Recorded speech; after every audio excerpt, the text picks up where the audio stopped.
Over the past 6 months, I have been playing World of Warcraft Classic a lot. Over 100 hours to be exact. We've all heard the old mmorpg adage of, it gets better after 100 hours. But let's be real, who has the time to commit over 100 hours to a single MMO?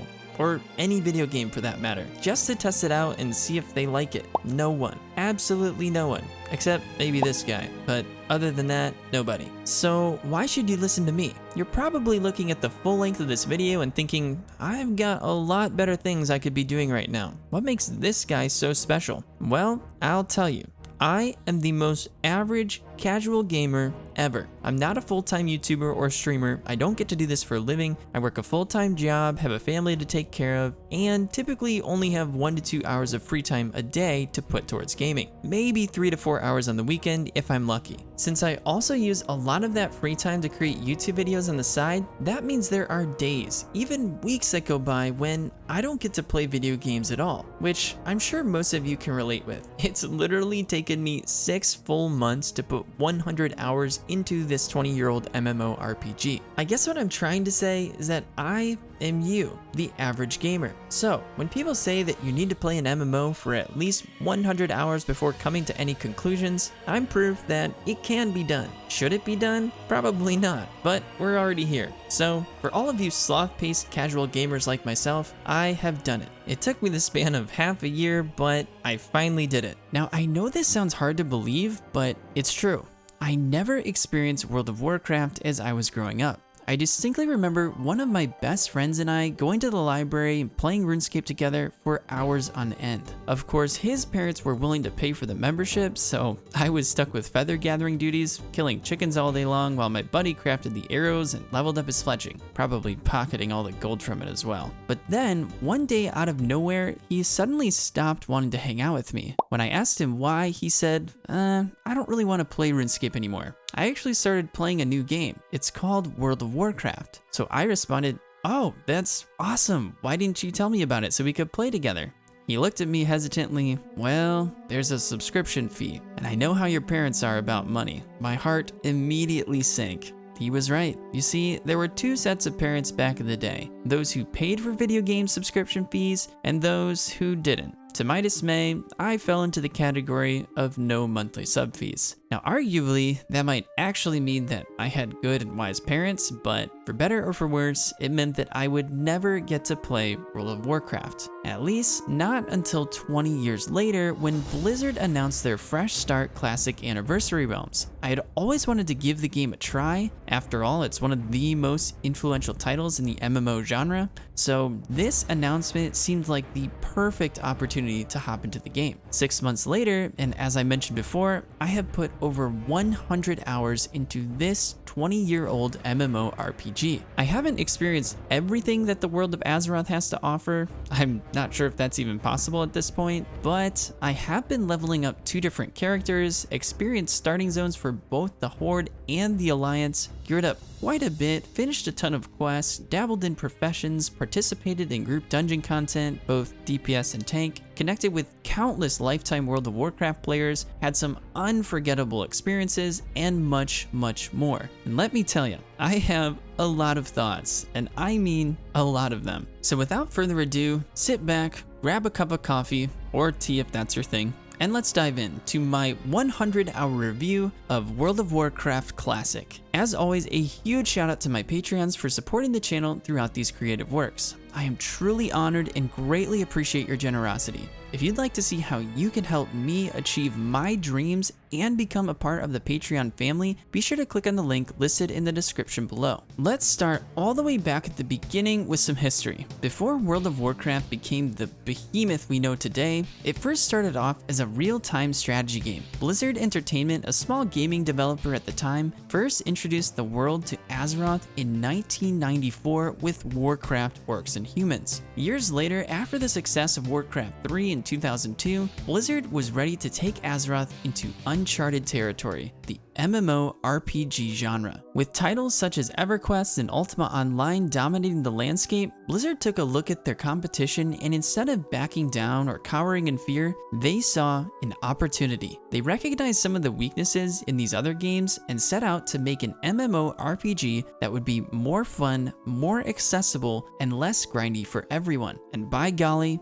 it worked. Oh boy, did it work. World of Warcraft officially launched on November 23rd, 2004, and it sold 240,000 copies in its first 24 hours in North America. Demand was so intense that servers were crashing, Blizzard was scrambling to add new servers in real time. It's said that developers were literally sleeping at the office to keep the game running. And Blizzard didn't just stop at launch. They kept pumping out updates, new dungeons, massive 40-player raids, and of course, the PvP battlegrounds. By 2010, the game had hit its peak, 12 million active subscribers. WoW was not just a game anymore. It was a global cultural phenomenon. Since 2004, WoW has released nearly a dozen expansions. It's inspired books, comics, a movie, and of course, the rebirth of the original World of Warcraft Classic experience in 2019, which is the version of the game that I have been playing and that we will be looking at in this video. Yeah,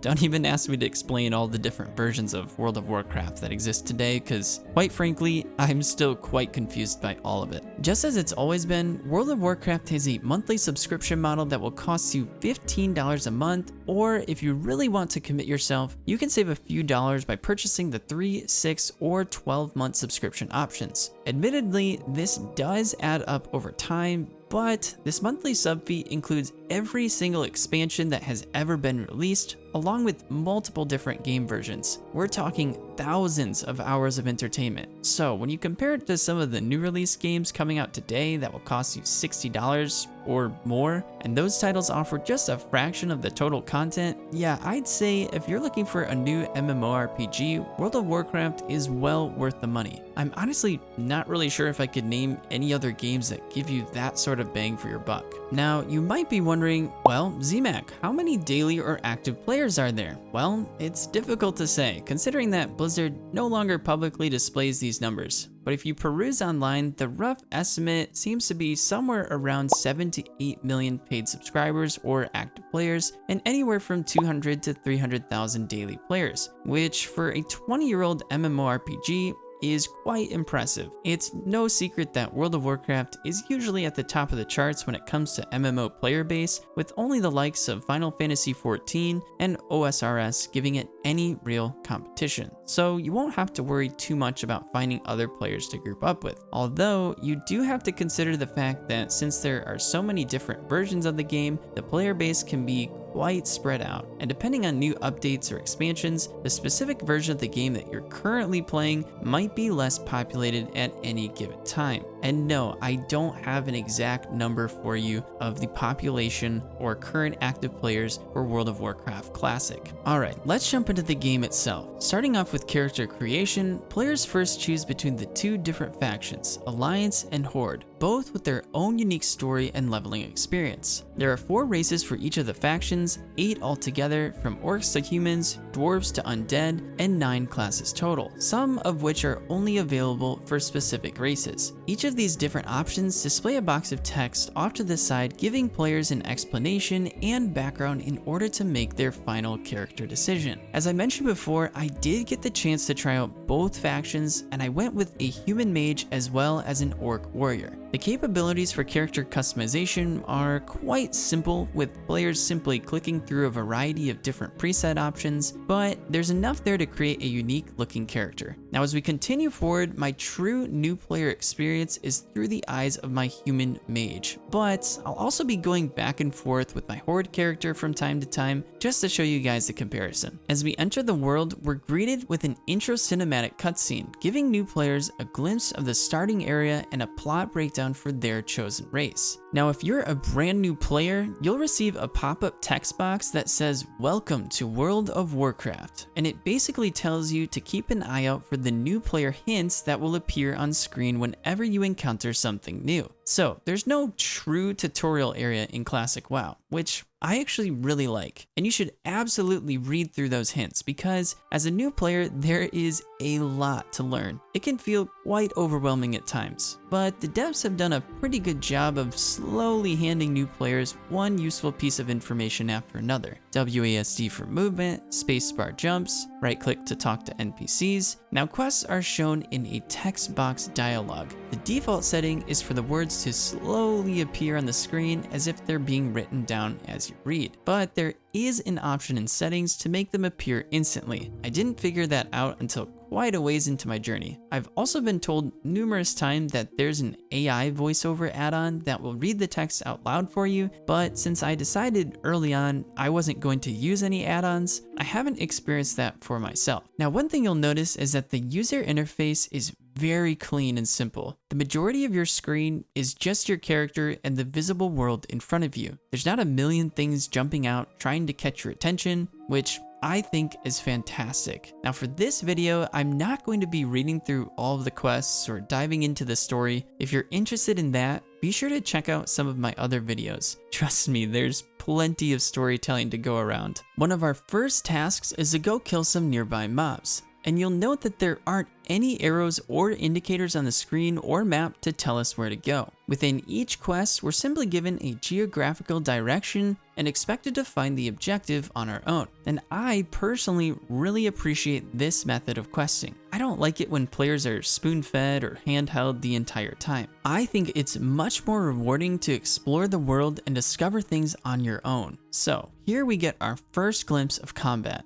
Damage dealt is shown directly above the enemy's heads, while the player's damage taken is in the top left corner of the screen. Why it's all the way in the top left corner, I'm not really sure. I kind of wish it were more centered on the screen so I wouldn't have to keep shifting my eyes, which pulls my focus away from my character and the actual fight. Players can move around for auto attacks and instant cast spells, but for many of these spells or abilities, you'll need to stay totally still. And some of them can take up to a few seconds to cast, so you end up standing around quite a bit when you're fighting an enemy. Now this was a very standard method of combat 20 years ago, but it's not something that you'll see much of anymore in modern day gaming. And I think if I was to pinpoint the biggest reason why some people don't enjoy or might not want to play World of Warcraft Classic, it would most likely be this right here, the combat. Specifically the slower, more stationary style of combat. Personally, it doesn't bother me. And I can assure you that it does get better as you progress through the game. We'll get more into that. But for some new players, especially the younger generation, they've just experienced so many fast-paced, high-mobility, dopamine rush video games that they're more than likely not going to fall in love with it. In fact, I have a friend that recently tried out World of Warcraft Classic, and he specifically said he just couldn't get into it because of the combat. Alright.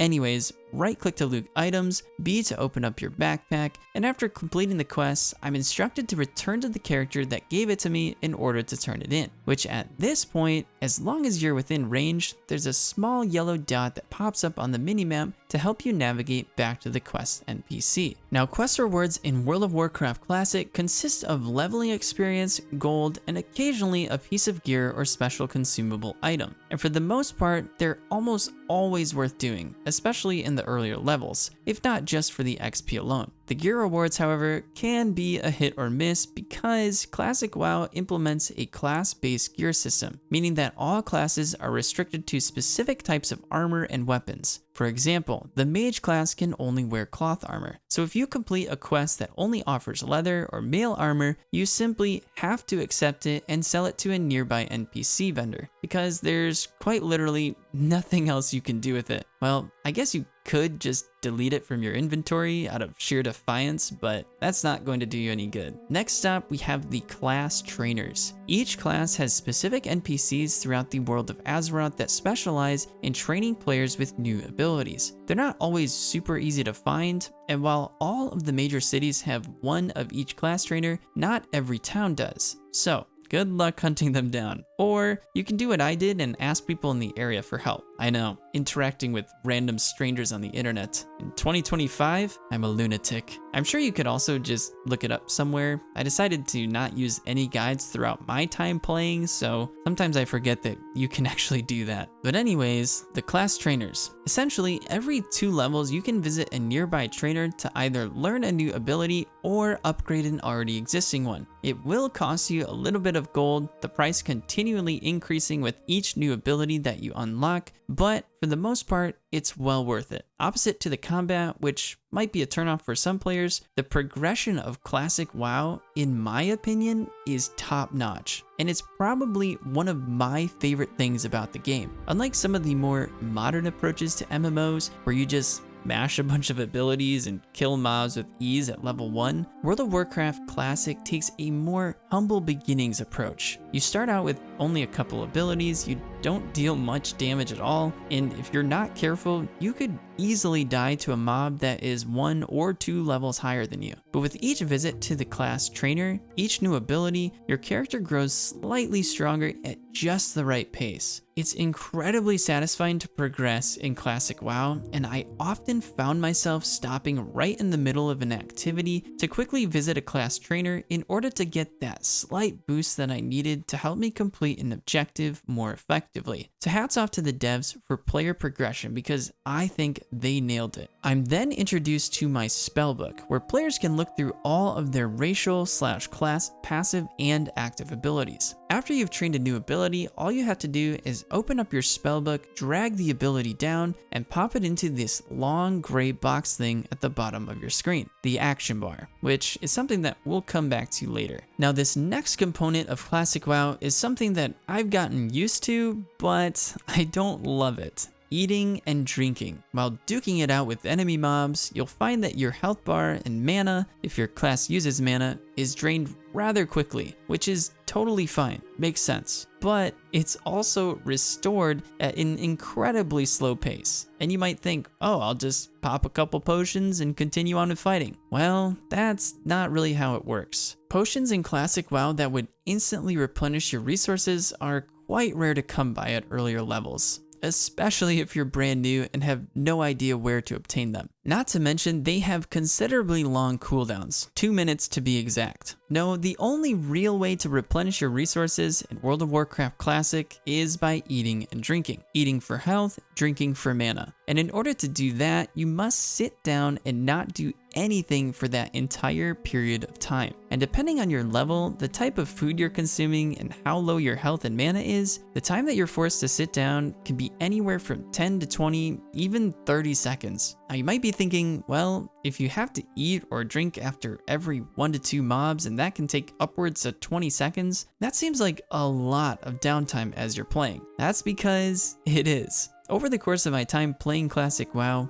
I would venture to say that a quarter of my time played is sitting down, eating and drinking, maybe even more. So if we calculate that into my 100 hours played, that comes out to somewhere around 20 or 25 hours of sitting on the ground, waiting until I can start playing again. So why don't I love it, you ask? Well, if it's not self-explanatory, I just don't think it's necessary, or that it really adds much to the game. If anything, I think it takes people away from actually being able to play more of the game. Now, I will say that different classes have different amounts of downtime. I found that with my warrior, who doesn't use any mana, so he never has to drink, I wasn't having to eat nearly as often to move on to the next mob. So take that with a grain of salt. If sitting and waiting around a ton doesn't sound like your thing, maybe do some research on the front end and choose a class that allows you to avoid it. Now, if you're an absolute World of Warcraft legend, you won't have to worry about this next feature. But for someone like me who has never played before and has no idea about the limitations of my class and character, I became very familiar with what happens after you die. And trust me, I died a lot. Whenever your character is cut down, you have a 6-minute timer that pops up with the option to release your spirit. You can either immediately press the button or wait for 6 minutes to see if anyone comes along to resurrect you. Now, in my entire time playing Classic WoW, I've only been resurrected a single time, probably because I have zero patience and immediately rage click the release spirit button. When you press that button, your spirit is released and you'll spawn as a ghost at the closest graveyard. These graveyards are scattered throughout the world, and honestly, as frustrating as it is to die, I quite like the concept. Once respawned, you have two options. The first option is to run all the way back to your corpse at the spot where you died. If you do this, you'll resurrect without any real penalty other than the time it takes to reach your corpse and respawn with only half your health and mana. The other option you pretty much never want to choose, except for maybe at earlier levels when the punishment isn't quite as bad,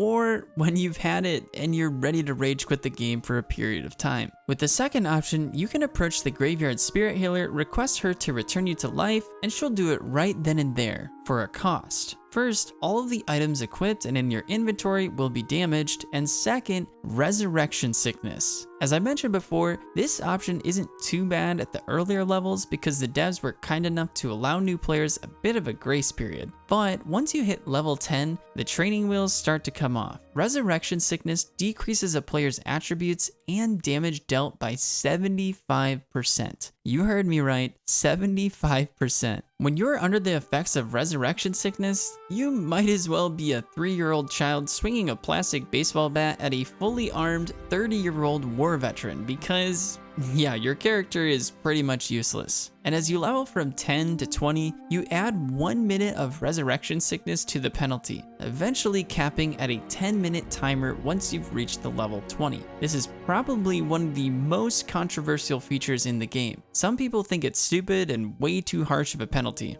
Others believe that you should be penalized for dying. Otherwise, what's the value in learning how to stay alive? Funnily enough, some of these people don't think the penalty is harsh enough, since in some of the older MMOs, players were actually punished by losing experience whenever they died. Personally, as annoying as it can be, I actually fall more in line with the second group, although I don't agree with the sentiment that players should lose leveling XP. That just seems a bit too cruel considering how long it already takes to level up in this game. And speaking of death and cruelty, you've probably already heard about the infamous World of Warcraft hardcore servers where if at any point you end up dying, that's it. Your character is done. If you want to keep playing, you can't. You have to create a completely new character and start all over again. I've had quite a few people tell me that I should try this out, but for now, I choose to not put myself through any sort of meaningless torture. I didn't even make it out of the starting area without dying, let alone all the way to 60.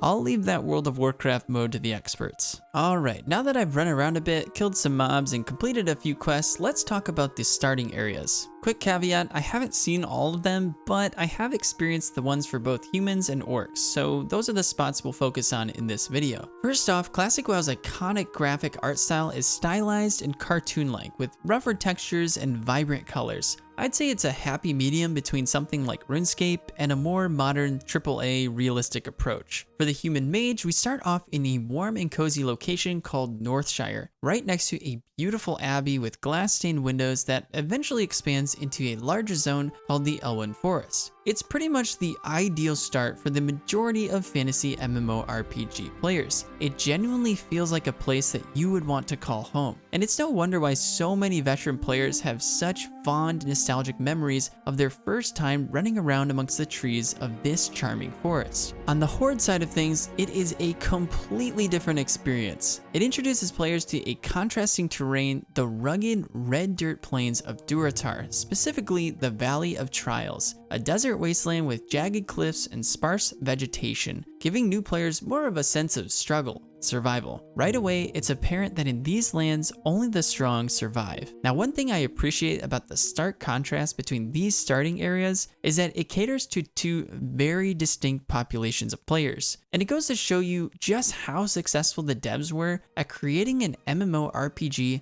that appealed to such a wide audience. Not only that, but the level of replayability in World of Warcraft was and still is one of its defining traits. You can literally spend hundreds of hours leveling one specific faction, race, and class, and then turn around and choose a different faction, race, and class to experience something totally different. It's not uncommon to run into someone that tells you they have multiple different characters that they're leveling all at the same time. If variety is the spice of life, World of Warcraft has to be a rich cinnamon or garlic flavor, because the replayability that it offers to its players is seemingly endless. And I honestly believe that this is something many modern MMORPGs have gotten completely wrong. Let's take New World for example. They implemented a raceless, classless character system where players, once they've reached max level, can swap from tank to DPS to healer simply by swapping out their equipped gear. It's convenient, and on paper it sounds like a really good idea, right? Wrong, and I'll tell you why.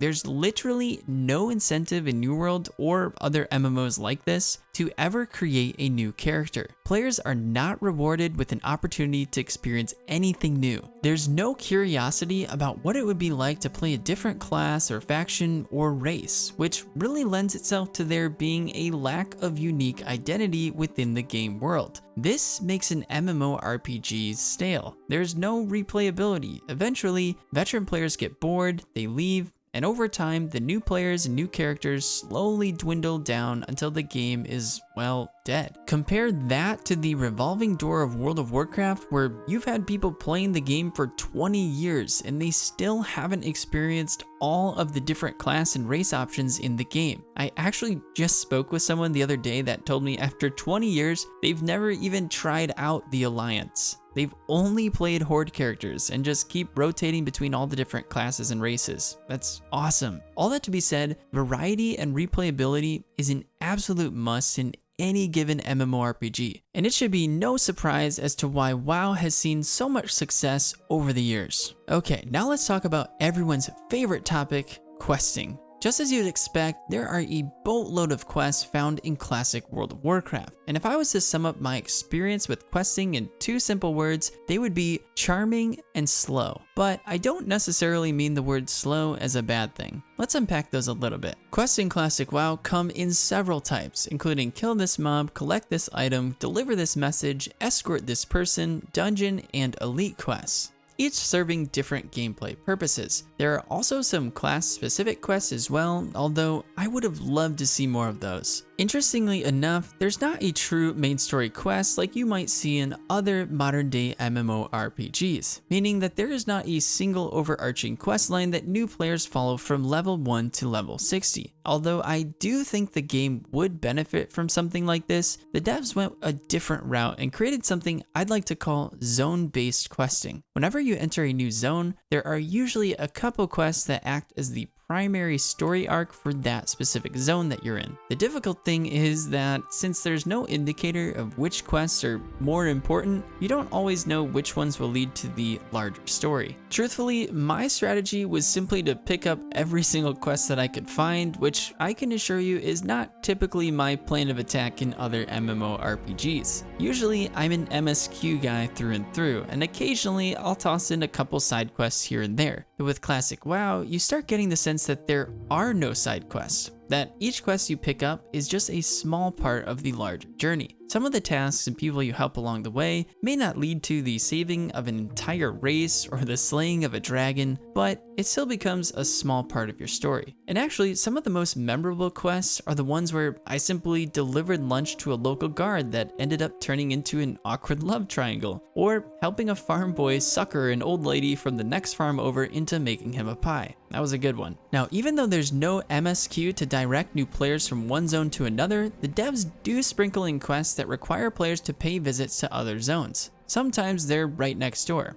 Other times they're on the other side of the world. And of course, if you have to run through or make a stop in a new zone, you're more than likely going to start looking around, becoming curious, and discovering new things. You might not start leveling through that new zone right away. Oftentimes, newer zones are going to have mobs that are significantly higher level than you, but this at least exposes and encourages new players to venture out into the world once they feel satisfied with the amount of time they've spent in their current zone. Now, if you're the type of person that rushes through games, skips all of the text dialogues, wants to knock out quests left and right, and expects flashy cutscenes or Hollywood voice actors, you probably won't enjoy the questing in World of Warcraft Classic. From my experience, the quests require a much more imaginative and patient approach. First off, you actually have to stop and read through the text. The game doesn't hold your hand, and you'll need to spend some time exploring around to find some of the miscellaneous quest objectives. A lot of times there are quest lines linked to one another that teach players about the lore of Azeroth or current struggles that the different people groups are facing in each zone. But if you skip all of that and just follow some speed leveling add-on, of course you're going to get bored and not understand why the game has you killing a certain mob type for prolonged periods of time. Another thing to note is that within many quests, there are often notes or journals or letters that if a player fails to read them,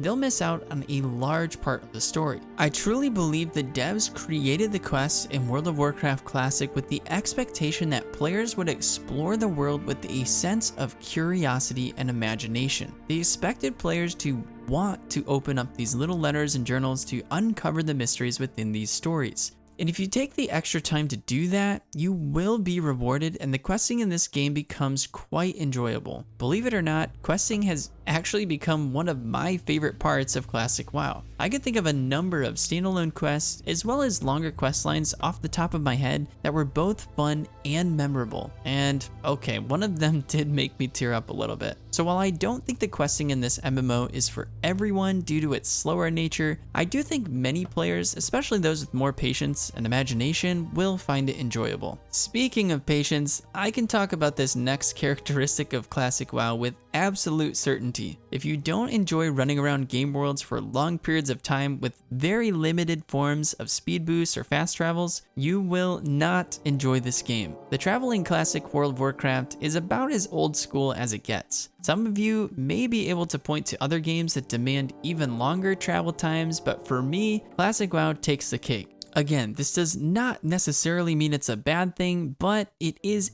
a thing. So we have to at least acknowledge that it exists in the game. You will be spending a large portion of your time running around the world of Azeroth. There's no getting around it. The game does not have a built-in sprint option, although I do think some classes allow you to use abilities to run faster. And you know those things they call mounts that all MMO players fawn over? Yeah, you're not getting that until level 40. And that's if you can afford the 80 gold price tag. For most players, that's a lot of gold. Spoiler, I still don't have a mount yet. Now, like I said, this isn't necessarily a bad thing. The obvious downside is that travel can be tedious and even boring at times, but there are a couple actual benefits from it as well. Number one, player immersion. Does it really make sense in any video game to be able to open a map, click on a city, and instantly travel there whenever you want? No. It might be convenient and it might make sense in the way that it saves me a lot of time, but unless the developers of a game think through a logical reason for being able to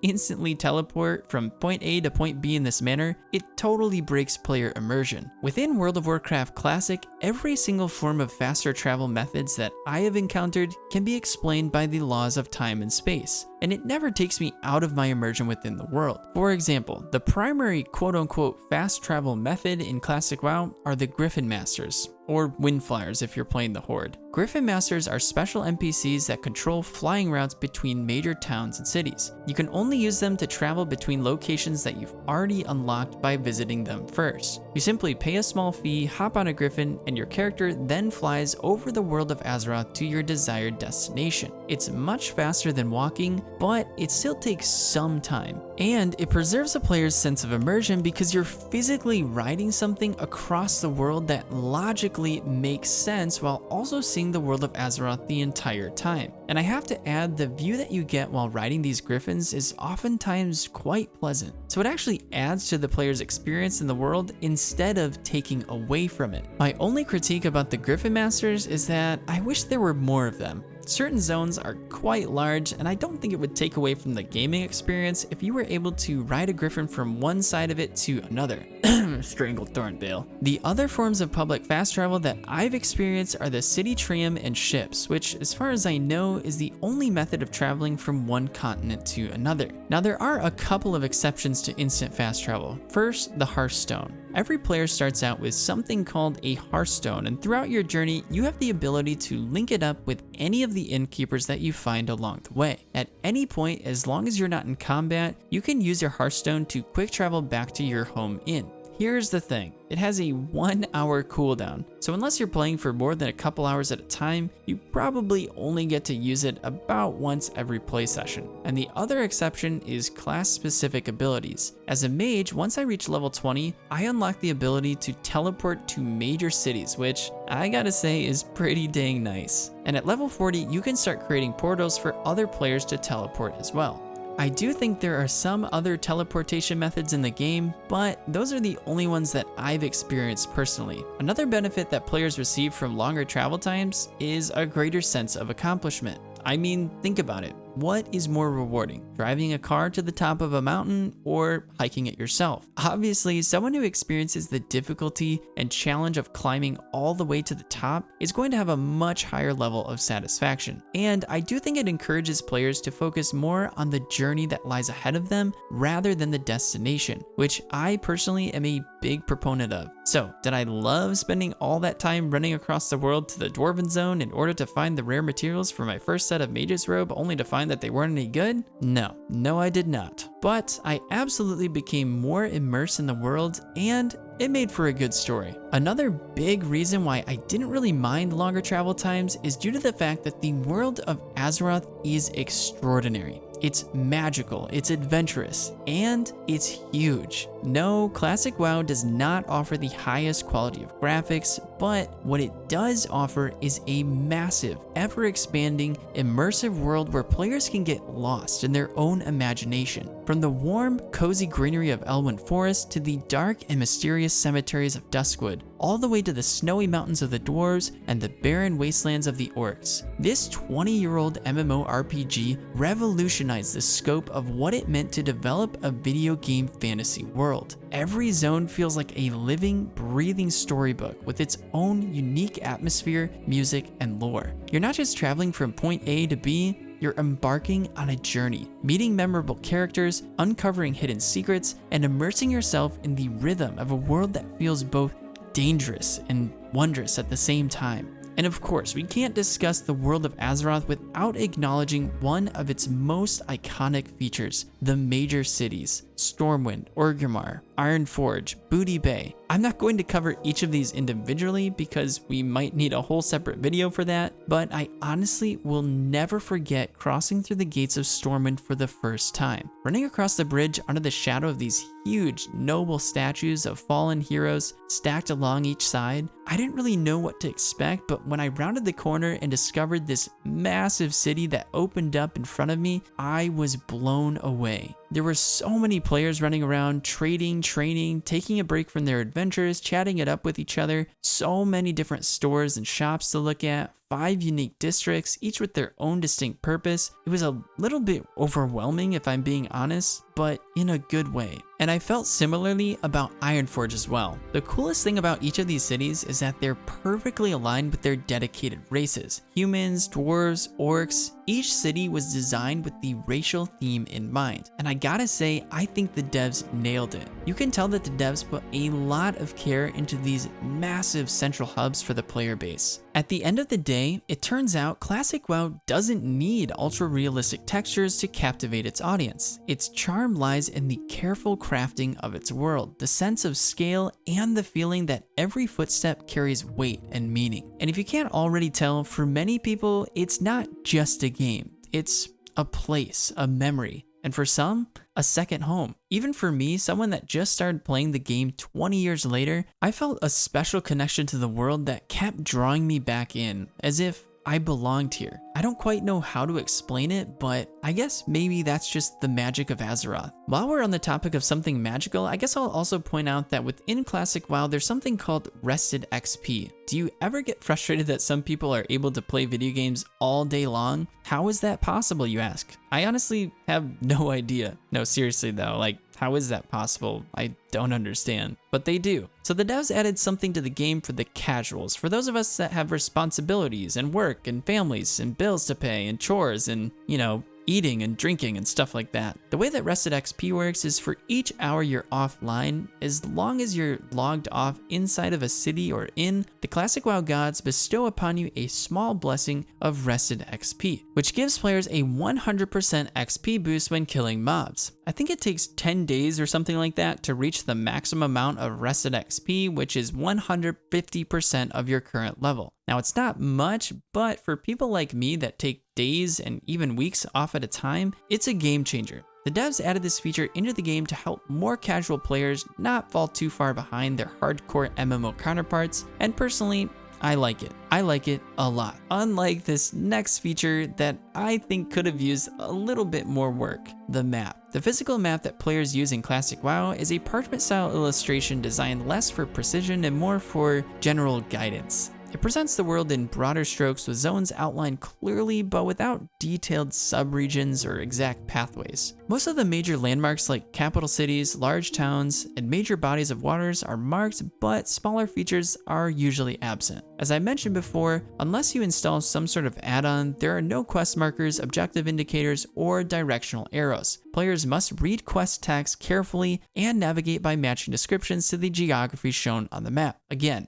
I really like that. The map initially obscures unexplored areas, which reveals itself only as players physically move through the world. Nothing wrong with that either. But here's the thing. You as a new player have absolutely no idea what specific part of the map you have to run through to reveal these unexplored areas. I kid you not, there were times when I had run across almost the entire zone through a completely blank space on the map, and it never revealed itself to me. This happened a number of times and was quite frustrating. The trigger area for the map revealed just needs to be larger. I shouldn't have to run through a tiny little specific area on the map in order for it to work. The other thing that took me getting used to was not being able to zoom in on specific areas of the map. I know that the devs probably have a good reason for this. Maybe it's just one more way to push players into a mindset of exploration and discovery, but it definitely made navigation feel a lot more challenging. And I think there's probably a way to incorporate both an effective, high-quality map feature while also maintaining the integrity of exploration and discovery. Now, as I continued to play the game, I was able to delve deeper into my character's progression, and some of the qualities of Classic WoW that initially seemed quite simple became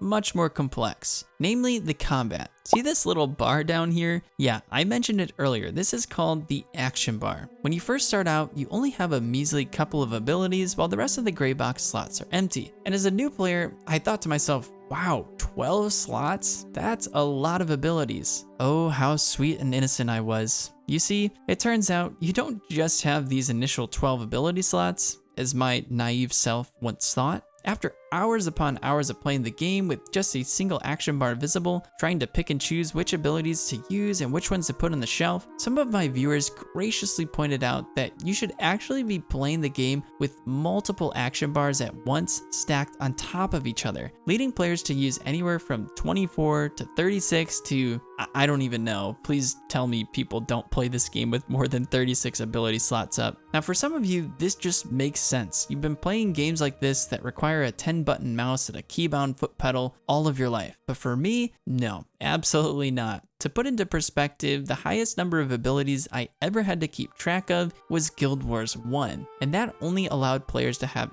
8 spell slots. So you can imagine my shock when I was expected to keep track of 20-something different spells in the midst of getting gangbanged by all the different mob types that exist in Classic WoW. That is a lot of abilities to keep track of. And I consistently receive comments from viewers that read something like, why didn't you use your polymorph? Or, you forgot to activate your ice armor. Or, this guy's not even using his blink spell, what a noob. You shouldn't have died there, why didn't he use his potion? His mana regen spell was sitting on cooldown, you could have survived if only you had... Guys, I don't think you realize how insanely difficult it is for a brand new player to pick up this game and try to play it at the same level as someone that has been playing it for 20 years. All of these spells are brand new to me. Trying to keep track of 20 plus spells while exploring a world you've never seen and encountering mobs that you've never fought before, yeah, it's a lot. Don't get me wrong, I love the progression system in Classic WoW. I think it's great and that the devs did a fantastic job. With every couple of levels, I could actually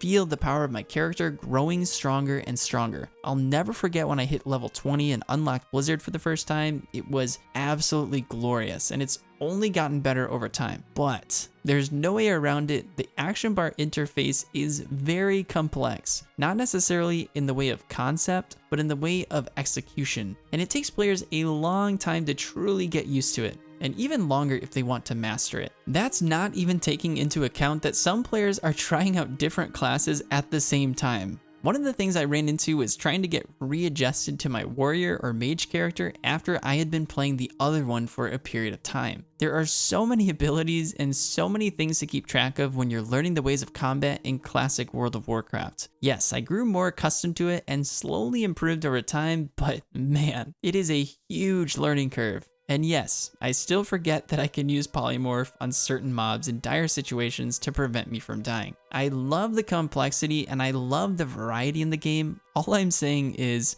holy crap, it's a lot to keep track of. Along the topic of progression, let's discuss the talent tree. In World of Warcraft Classic, the talent tree system allows players to customize their character's abilities and playstyle as they level up. Each class has 3 unique talent trees representing different specializations. The mages, for example, are Arcane, Fire, and Frost trees. Starting at level 10, players earn 1 talent point per level, up to a maximum of 51 points at level 60. I don't know why, but the fact that it's 51 points instead of 50 makes me chuckle. It just feels like a very uneven number to end on. These points can be used to enhance spells, unlock new abilities, or gain passive bonuses. Now, at first glance, the talent tree progression is quite underwhelming. With each new dedicated point, it feels like you're barely inching your way towards a stronger build. I'm talking a 1 or 2% increase or 0.1 second faster cast time boost, that sort of thing. However, the more time that you invest in your character, you quickly realize that these small steps start to add up. And I actually grew to appreciate the pace of progression. My character didn't all of a sudden become overpowered in 1 or 2 levels. It was more like 5 to 10 levels, and you start seeing some serious benefits from all of your different talent tree choices. Now, one thing to note is that the moment you click on a talent tree option, it is permanently locked. There is not a secondary confirmation apply button or a prompt that warns you that your choice is about to be permanent. No, you learn this the hard way the first time that you click on an icon and realize that you have just made your decision. You do have the option to reset your talent tree points at the dedicated class trainer, but with each reset, the cost is increased. So you really have to think carefully about how you spend your talent points, because unless you just have boatloads of gold lying around, you're not able to change them very frequently. Now, as a new player, I had absolutely no idea what I was doing. I initially went with the fire talent tree simply because it seemed to offer the most damage, and everyone knows that more damage equals more better. But many of my viewers encouraged me to try out the frost tree because it offers a lot more survivability, due to the fact that I am absolute garbage at the game and I die a lot. So I decided to give that a try, and that's what I've been using ever since. As far as I know, I like it, but also I don't really have much to compare it to. And if you're curious about whether or not I stopped dying after making the change, the answer is no. I still get killed by mobs all the time, but who knows, maybe it would have been even worse had I stuck with the fire specialization. Changing the subject, have you ever stopped to ask yourself the question, what is the most important aspect of an MMORPG? I'm sure if you asked 100 different people that very question, you'd end up with 100 different answers. But somewhere in the mix, I think many people would say something along the lines of a large population of players, and more specifically, a solid community. When we journey through the world of MMOs, we don't want to just have epic adventures. No, we want to have epic adventures with friends. So how does classic World of Warcraft measure up when it comes to the question of community? Ladies and gentlemen, I can honestly say I don't know if I've ever experienced a more friendly, more helpful player base in my entire life. Due to the nature of video games becoming more and more solo friendly, my expectations for grouping up with strangers while playing was quite low, except for maybe instance group content like dungeons or raids, but in Classic WoW, those expectations were shattered. Everywhere I went, other players in the open world were sending me group invites, joining in on silly banter and small conversations, and actually approaching me out of the blue to see if I needed any help. I kid you not, there were so many times where I came across a quest or named NPC that I knew I probably couldn't complete on my own, where a random stranger would just show up out of the blue to help me out. I started crediting these chance encounters to the blessings of the Classic WoW gods, but I know that the true answer lies in the fact that World of Warcraft Classic has such a rich, friendly community of players. Of course, I had a couple run-ins with players that weren't very nice, but I can easily count those on one hand, whereas I've completely lost count of all the people I've met and chatted with and adventured with along the way. To all of you that have been a part of this journey and made it so special, I just want to say thank you guys. Sure, video games are great, but truthfully, it's the community and people that bring them to life. And funnily enough, I never even joined a guild. That was a personal decision I made for one primary reason. I wanted the playthrough to be as organic as possible. I didn't want people finding out about my YouTube channel and offering a ton of services or resources to help me out, although that did happen on occasion. I just knew that if I joined a guild, it would completely change the dynamic of the playthrough. But I'm sure I'll join one in the future, and I bet it's going to boost the sense of community that I've already experienced that much more. The game chat is in the bottom left-hand corner of your screen, and although I'm sure many people think it's simple and easy to use, I actually had a little bit of trouble with it.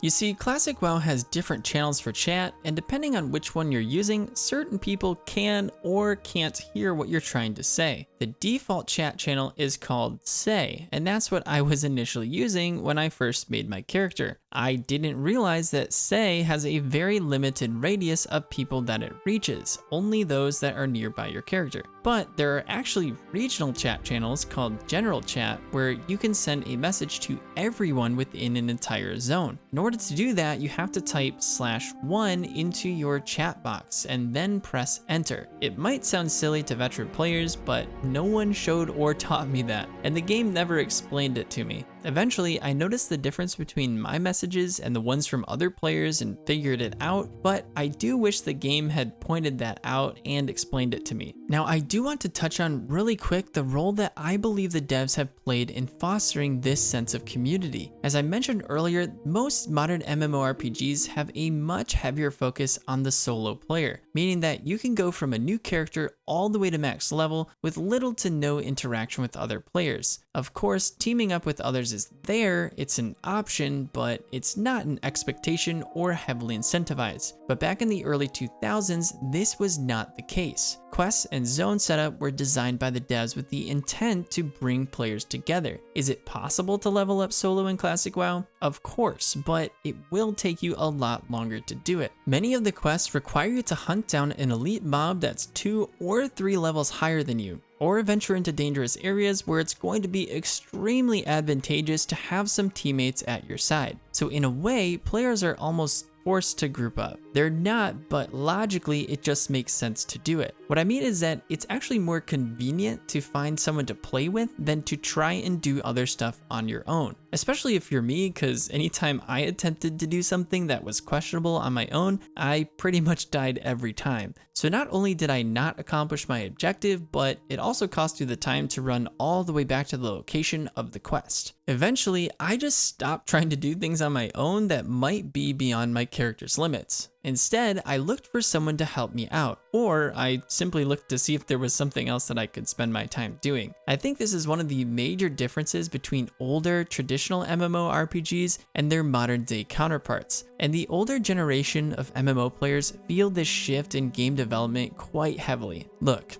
I get it. While game developers are trying to cater to younger gamers who have the attention span of a baby squirrel, veteran MMO players long for that nostalgic, slower paced experience they remember from when they were kids. But that kind of stuff doesn't really sell anymore. At least not like it used to. So, who is right? And is there a solution to this unfortunate dichotomy? I'm not really sure. And although I do tend to lean towards slowing down, increase amounts of organic player interactions, and enjoying the journey, I don't know if realistically we'll ever experience a new MMORPG quite like Classic WoW ever again. Maybe 10 years from now, Intrepid Studios will finally release Ashes of Creation, and we'll get to try that one out. I'm not getting my hopes up though. I guess since we're talking about community and grouping up with other players, we might as well jump into another MMO family favorite topic: dungeons. Yes, there are dungeons in classic World of Warcraft, and yes, I've gotten to experience a few of them. I'll be honest, I probably could have made this more of a priority throughout my time playing, but I didn't. And obviously, I haven't quite gotten so far as to participate in any raid content, so if you're hoping to hear about that, I'm sorry to disappoint. I will say though, getting to a point in the game where I'm ready and able to raid with others is one of the top things on my bucket list. I've heard a lot of great things about the World of Warcraft raids, and I'm anxious to try them out. But back to the dungeons. So, the dungeons in Classic WoW are your typical special instance areas designed for groups of 5 players. As far as I can tell, most groups, or maybe all of them, roll with the holy trinity of 1 tank, 1 healer, and 3 DPS. With some coordination and teamwork, the 5 players slowly work their way through these areas, taking down the mobs, defeating named bosses, and collecting as much loot as they possibly can along the way.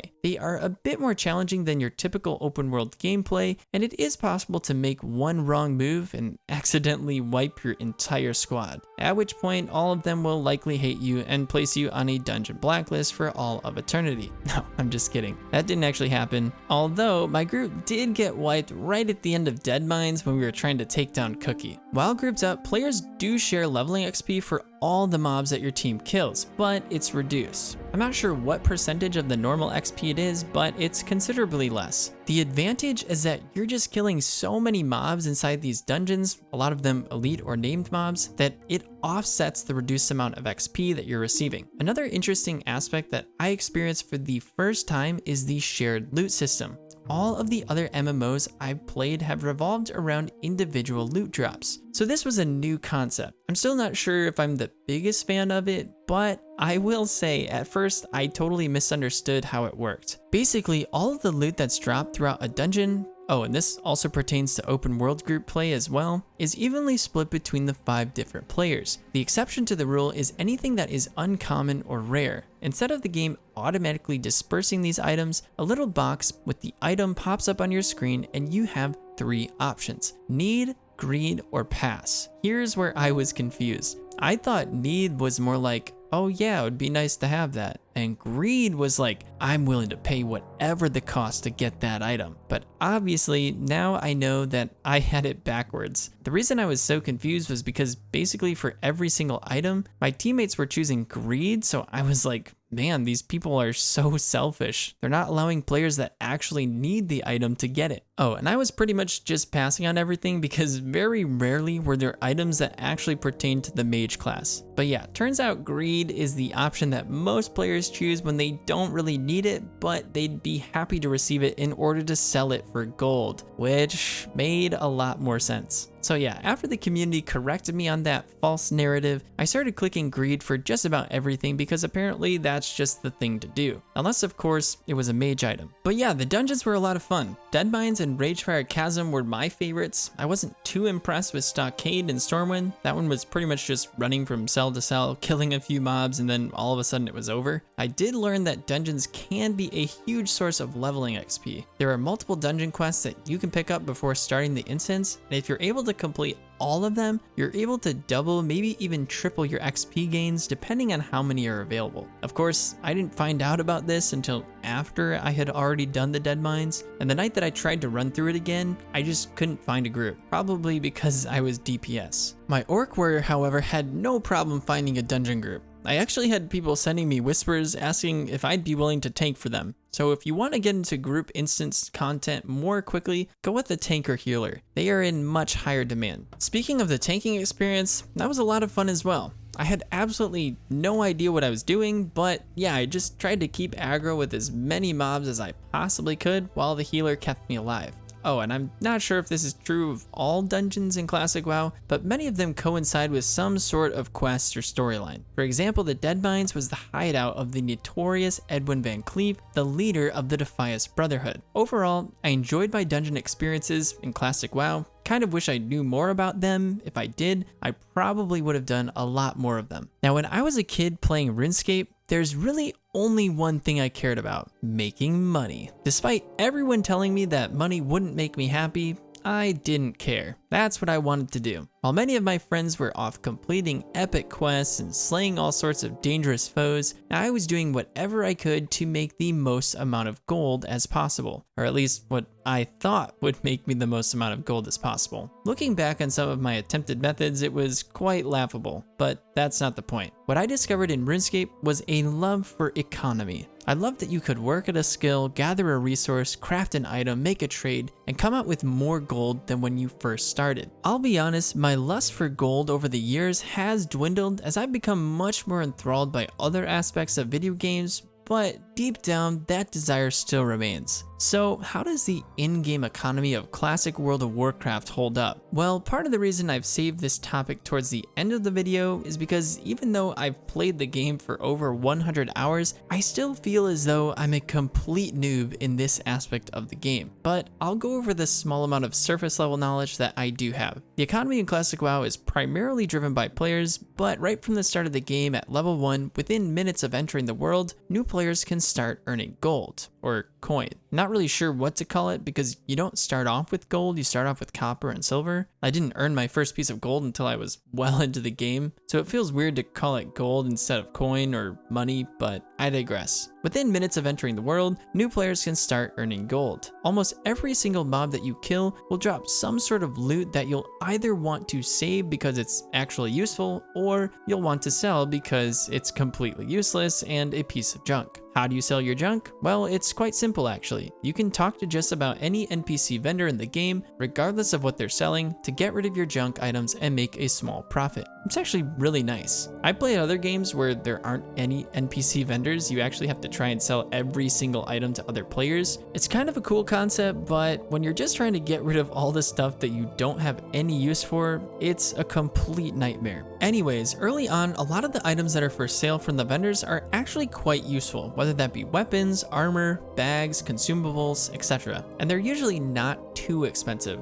The game does a nice job of balancing how much gold you're acquiring and how much the early game items cost. But as you get a little bit further into the game, you're introduced to the big kahuna, the mothership of Classic WoW's economy, the auction house. The auction house is the main place where players buy and sell items to each other, and they can be found in the major cities like Stormwind, Ironforge, or Orgrimmar. I'm still not totally sure if all the auction houses are connected or if it's just relevant to the city that it's located in. Someone answered that question for me, but honestly, I forgot what they said about it. Here, you can search for and buy gear, crafting materials, consumables, rare items, or whatever you'd like really. And on the flip side, you can also sell your items as well. All of the prices on the auction house are set by players, which sounds really nice. And it is if you're an experienced player and already have a pretty good idea of what things cost in this game. But for someone like me, well, there's a bit of a learning curve. You see, I don't know what anything in this game is worth. Now, if there's already an existing auction for the item that I want to sell, that's great because I can just list my item for about the same price or slightly cheaper. But what should I do when the item that I'm hoping to sell isn't listed? No, seriously guys, what should I do? How am I supposed to figure out how much the item is worth? That is one of my biggest struggles when it comes to making gold in classic World of Warcraft. As most of you already know, as you're running around killing hundreds and thousands of different mobs, you pick up a lot of loot along the way. But unless you know which items are actually worth something to other players, you don't always know what to do with them. Should you sell them immediately to a vendor to free up some bag space? Or should you hold on to the item and put it up at a nearby auction house? Whenever you create an auction, you have the option of posting it for 2, 8, or 24 hours, and based on the length of the auction, you're charged a service fee accordingly. So this means that if the item doesn't sell, you've essentially wasted some of your gold, which only adds to the question of whether or not it's worth putting an item on the auction house. My successful sales seem to be pretty much random. Sometimes my items sold, but oftentimes they expired and I lost a little bit of gold from it. Not only that, but the auction houses are only available in the major cities, and I've already spoken on the travel times in Classic WoW. So if you want to put something up in the auction house, it's also going to cost you the amount of time to travel there, post an auction, and then travel back to where you came from.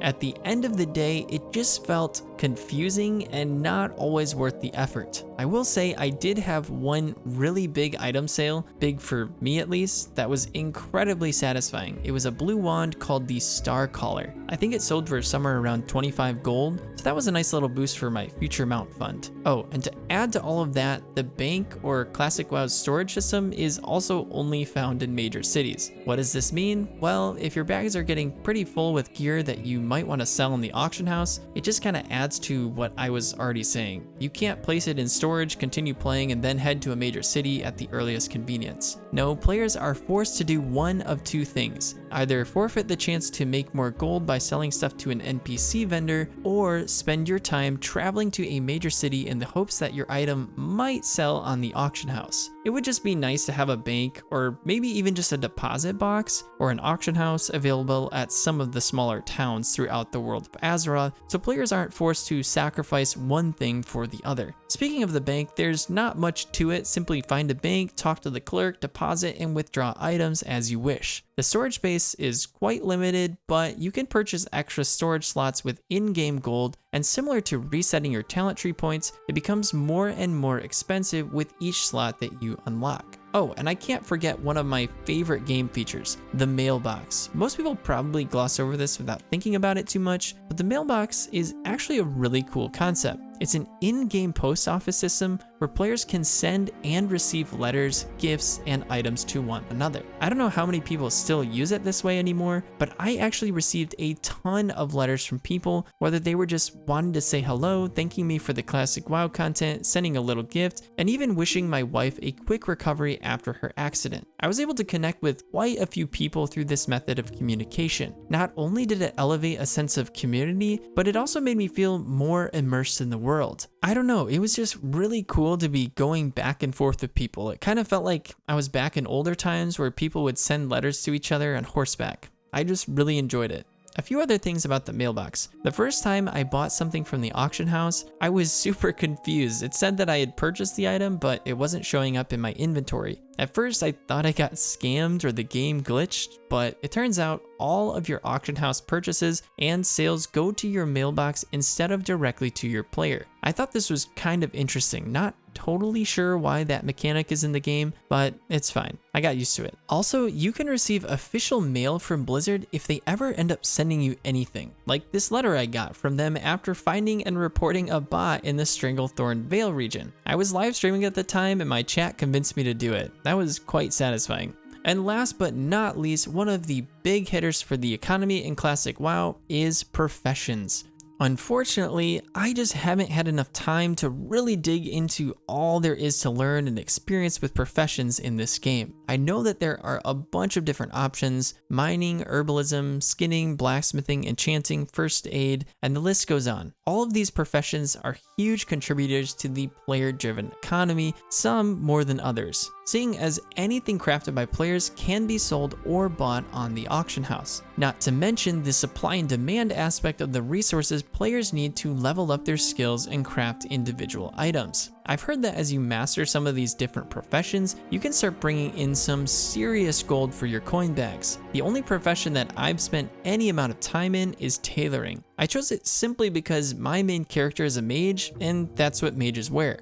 So I thought it could be cool to get to a place where I can craft some decent cloth armor for myself. I was pleasantly surprised to find out that you really don't have to spend that much time in a given profession to start profiting from it, whether that be selling items on the auction house or upgrading your own character's gear. I'm sure that as I continue to play the game, I'll have a lot more insight to share with you guys in the future. Another aspect of the game that I unfortunately haven't been able to experience much of is PvP, which is kind of ironic because I actually really do love competitive multiplayer gaming. But yeah, there's a couple reasons for this. First, I don't really know what to do or how to get involved with PvP in Classic WoW. I chose a PvE server, so I'm assuming that's part of the reason why PvP is less accessible. And second, I just don't have much time to look into it. Maybe at some point I'll look into getting more involved with PvP, but for now, I'll probably just stick with PvE and storytelling. Well, I honestly don't know if I can think of any other topics to ramble on about, so I guess I'll end the video with my conclusions. To answer my question, should you play Classic WoW or was it worth it? I think the answer will be different for everyone. Personally, I have absolutely loved my time journeying through Azeroth, and it's not even a question of whether or not it's been worth it for me. It's not an exaggeration to say that Classic World of Warcraft has completely changed my life. The adventures I've been on, the stories I've been able to tell, and all of the incredible people I've met along the way have made this MMORPG my new home.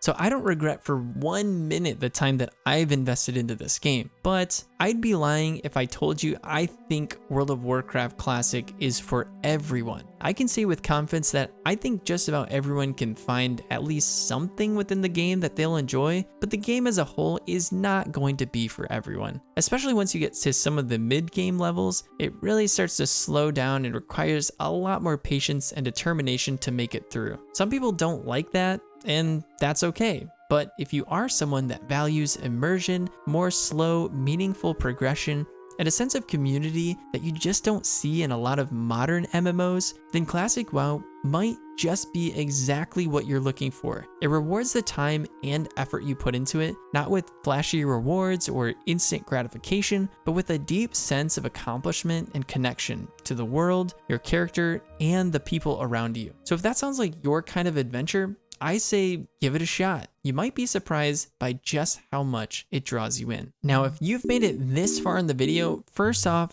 I just want to say thank you so much for watching. I'm really glad you're enjoying the content. My goal is to one day be able to bring you guys way more consistent, high quality content. But with a full-time job and family, my free time right now is very limited and I can only do so much.